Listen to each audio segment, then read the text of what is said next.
Boys everywhere. The war on land, or at least the latest training for it. Units of the Canadian Motorcycle Machine Gun Corps are inspected before moving off.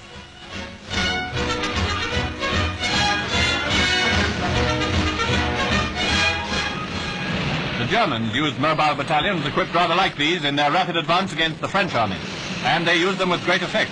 Now our men are being trained for similar offensive tactics, and when the time comes, these Rough Riders will certainly be right there with their Bren guns.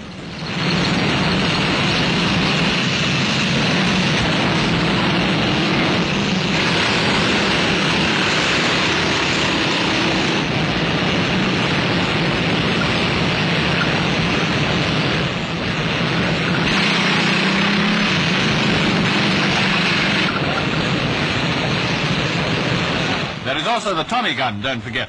The Germans have used this too with success, but maybe they won't like it so much from the wrong end.